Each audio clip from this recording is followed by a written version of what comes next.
시청자 여러분 안녕하십니까? 복지TV 뉴스입니다. 최근 일부 장애인 시설에서 잇따라 장애인 학대 사건이 발생해 문제가 되고 있는데요. 더욱이 장애인 학대 방지와 학대 피해자 지원에 대한 별도의 법률은 아예 없는 실정입니다. 박고은 아나운서입니다. 잊혀지기 무섭게 드러나는 장애인 학대 사건. 신체적 폭행과 방임, 금전 갈취까지 반인륜적인 학대 행위에 장애인들은 속수무책 노출돼 있습니다. 그렇다면 왜 장애인 학대는 계속해서 발생하는 것인가? 장애우 권익문제연구소는 현재 장애인 학대 방지와 학대 피해자 지원을 위한 별도의 법률이 없기 때문이라고 지적했습니다. 연구소가 지난 2008년부터 6년간 인권센터 전체 상담 8,435건을 분석한 결과 37%인 3,150건이 학대 상담이었습니다. 이 중 지적장애인 학대 접수건은 54%로 가장 높았으며 연구소는 자기 방어 기제가 약한 지적장애인이 다른 장애 유형보다 학대에 더 많이 노출된 것을 보여준다고 설명했습니다. 또 학대에 대해 장애인 당사자가 직접 상담한 경우는 33%로 제3자인 기관 종사자나 이웃 및 지인 등 타인에 의해 접수된 사례가 월등히 높은 것으로 나타났습니다. 연구소는 이에 대해 학대 피해자에 대한 지원이 제외돼 있고 학대 방지를 위한 국가와 사회의 노력이 없는 현행 장애인 복지법에 문제가 있다고 지적했습니다. 이어 장애인 학대 발생 시 이를 신속하게 조사하고 학대 피해자의 상황과 욕구에 따른 체계적인 지원을 할 수 있는 새로운 법이 필요하다고 주장했으며 장애인 학대 방지 및 지원기관 설치는 물론 장애인 학대 범죄자의 취업 제한 등 강력한 처벌 조항이 포함돼야 한다고 강조했습니다. 복지TV 뉴스 박고은입니다. 아시아 태평양 지역 장애 청소년들의 IT 올림픽이라 할 수 있는 2014 글로벌 장애 청소년 IT 챌린지가 열렸습니다. 부산 백스코에서 오나경 아나운서입니다. IT를 통해 아태 지역 장애 청소년들의 정보 격차 문제를 해소하고 IT 활용을 돕기 위한 글로벌 장애 청소년 IT 챌린지가 한 아세안 특별 정상회의 기념 부대 행사로 부산 백스코에서 열렸습니다. 올해에는 국내와 아시아 10개국 장애 청소년 270명이 참석한 가운데 9일부터 13일까지 4박 5일간의 일정으로 치러집니다. 참가해서 기분이 좋고 대회에서 좋은 성적을 내서 좋은 모습을 보여드리고 싶습니다. 대회에 참석한 장애 청소년들은 개인전 2종목과 단체전 2종목에서 각자의 기량을 펼칠 예정이며 IT 포럼, 문화체험 교류 행사 등 다양한 부대 행사도 펼쳐집니다. 아태 지역 최대 규모인 장애인 IT 올림피아드인 이번 대회는 아시아 태평양 지역 장애 청소년들의 정보 기술 활용을 장려하고 정보 격차 해소를 통한 빈곤 감소 및 인권 증진 등에 기여할 것으로 기대됩니다. 경남에서 복지TV 뉴스 오나경입니다. 박근혜 정부 출범 이후 보육 정책에 대한 논의가 계속돼 왔는데요. 한국보육진흥원이 보육교사들과 함께 보육에 대한 질적 향상을 논의하는 자리를 가졌습니다. 박고은 아나운서입니다. 보육의 질을 어떻게 올릴 것인가? 해답은 보육교사의 질이다.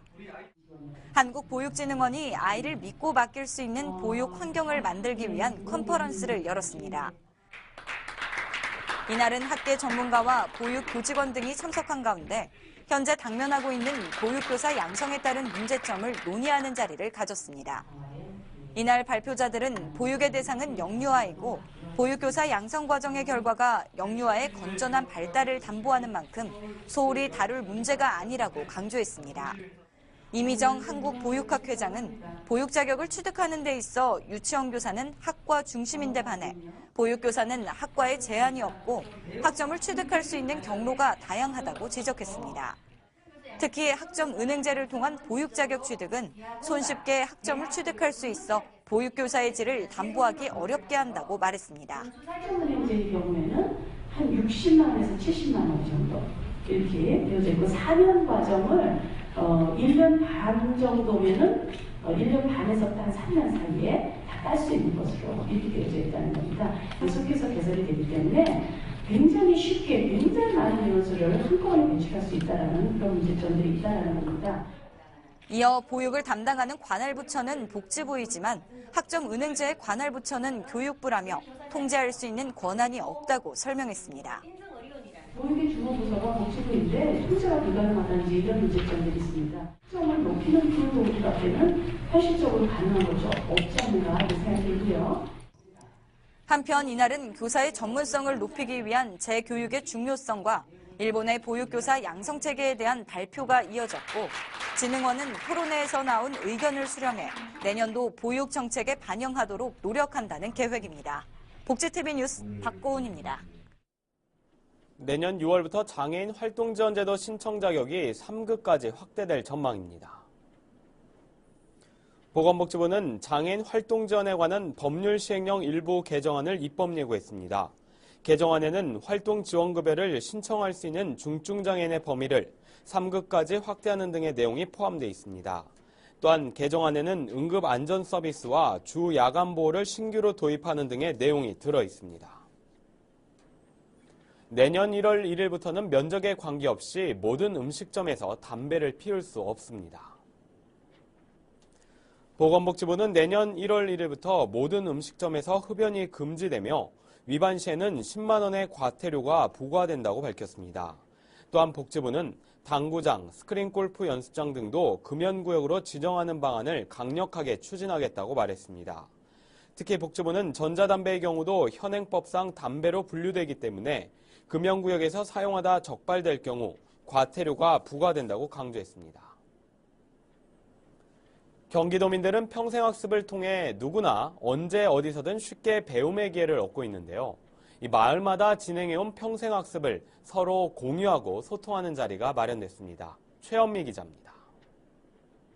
광명시 시가 있는 평생학습 마을에서 준비한 시 낭송 시간. 8개월간의 작품을 한 구절씩 사람들과 공유합니다. 휠체어에 기댄 그 사람, 지나온 삶을 얼마나 그리워할까. 한쪽에선 주부들이 모여 정성스레 만들어본 수공예품을 자랑하는 데 열중입니다. 행사장 곳곳에서 각자의 마을에서 진행한 평생학습을 공유하고 소개하는 이야기 소리로 분위기가 들썩입니다. 경기도 31개 시군의 평생학습 우수 사례를 발굴하고 공유하기 위해 마련된 자리로 소통과 나눔이라는 주제로 진행됐습니다. 독특한 창의력을 가지고 새롭게 시도하는 부분을 많이 봤습니다. 그래서 저희 마을에도 그러한 새로운 창의적인 것들을 많이 도입하고 싶은 욕심도 생기고. 행사장 한쪽에서 진행된 또 다른 공감의 현장. 학생과 어른들이 함께 학습에 대해 토론하며 서로 간의 사고의 차이를 좁히는 세대 간 소통의 자리가 마련됐습니다. 이번 콘서트는 평생학습을 통해 쌓아온 배움과 경험을 나누며 자신들이 걸어온 평생학습을 돌아보는 다양한 무대들로 꾸며졌습니다.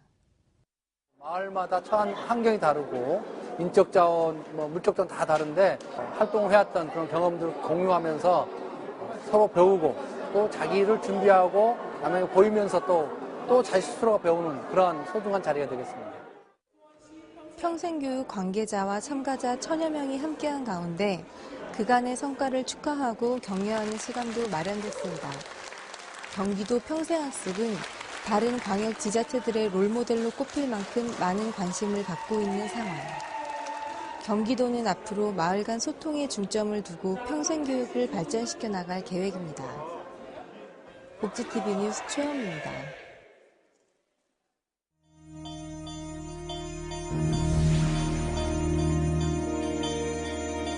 이어서 간추린 뉴스를 전해드립니다. 서울시는 이달 31일까지 막차 시간을 오전 1시에서 2시까지 연장한다고 밝혔습니다. 또한 시는 오후 11시부터 다음날 오전 5시까지 심야 시간에 운행하는 심야 전용 시내버스 8개 노선도 계속 운행한다고 말했습니다. 서울 동북부 지역의 보조기구 이용 욕구가 있는 장애인에게 상담평가 등을 통해 개인별 유형에 맞는 보조공학 서비스를 제공하는 보조공학서비스 센터가 문을 열었습니다. 현재 서울시는 강동구와 용산구에 센터를 위탁 운영 중에 있습니다. 부산 지역 내의 문화 소외계층 아동들을 위한 착한 매직 콘서트가 열렸습니다. MBC 3주 아트홀 주최로 열린 이번 콘서트는 지역 내 아동센터와 시설 아동을 대상으로 진행됐습니다. 장애인신문과 시사연합신문이 장애인신문 서울본사에서 취재 업무 협약을 체결했습니다. 두 언론사는 앞으로 취재 부문 활성화를 위한 상호 교류를 진행할 예정입니다. 복지TV는 복지TV 부산지사 김명수 지사장을 부사장으로 임명했습니다. 새로 임명된 김 부사장은 앞으로 사회적 약자에 대한 배려와 소통으로 나눔과 배려를 실천하겠다고 임명 소감을 밝혔습니다.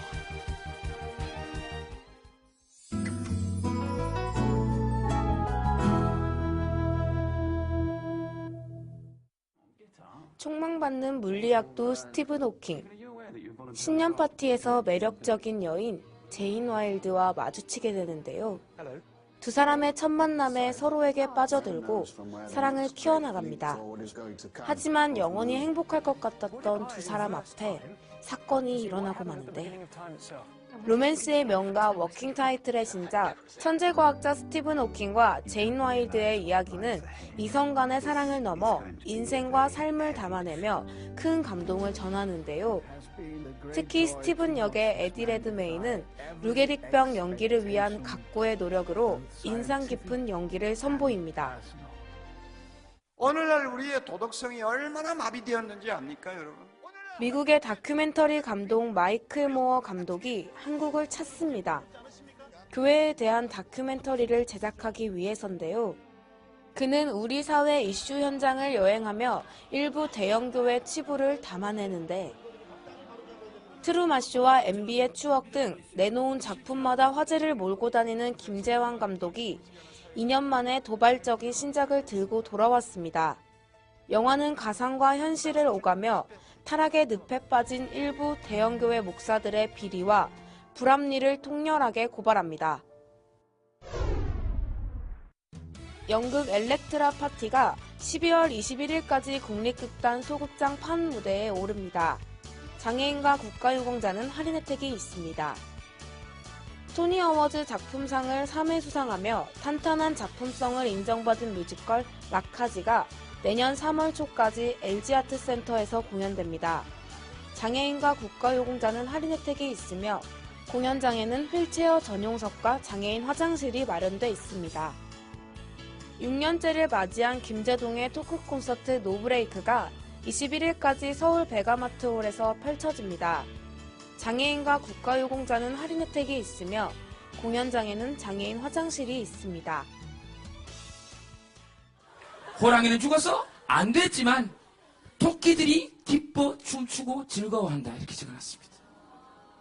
예쁘지 않습니까?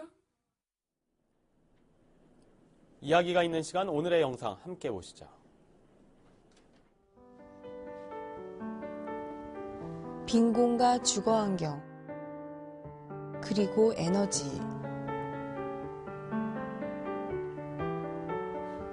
개인의 범위를 훌쩍 뛰어넘는 사회적 보호가 필요한 문제입니다.